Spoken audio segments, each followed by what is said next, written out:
Imagine working at Google, one of the most powerful companies on earth. You help build the machine that runs the internet. The perks are legendary, the pay is great, the brand untouchable. Then one morning, an email hits your inbox. 2025 was strong, but the pace is about to get electric. The stakes are high. We need everyone all in on AI. If this speed isn't for you, there's the door with a severance package. And no, this isn't hypothetical. It's happening right now. Google is offering voluntary exit packages to employees in its US-based global business organization. Not layoffs, not officially. It's being framed as a voluntary exit program. Translation: you can leave and we'll pay you to go. The message came straight from Google's chief business officer. The tone was clear. AI is the future.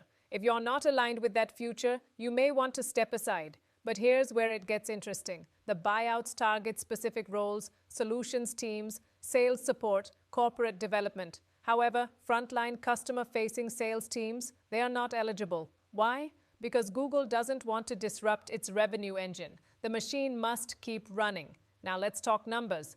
Google hasn't disclosed the exact payout this time, but last year's buyout included at least 14 weeks of pay, plus one extra week for every full year of service. So if you've been at Google for 10 years, that could mean 24 weeks of pay. That's nearly 6 months' salary to walk away. Not bad. But the bigger question is, why buyouts instead of layoffs? Simple.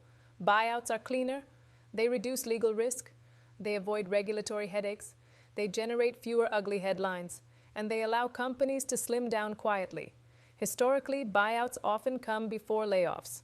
If enough employees don't take the offer, the tougher cuts can follow.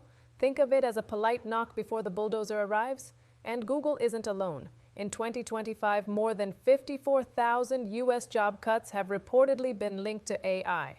Amazon has cut tens of thousands. HP signaled major reductions. Duolingo announced it would stop using contractors for work AI can handle. Salesforce's CEO openly said AI agents have reduced his need for staff. The narrative is clear. AI is replacing humans, but economists aren't fully buying it. One major research firm estimates that only 6% of American jobs will be fully automated by 2030. Not 60%, not 30%, just 6%. So what's really going on?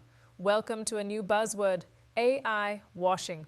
It's when companies attribute layoffs to AI efficiency, even if the real reasons are overhiring, cost-cutting, or pressure from shareholders.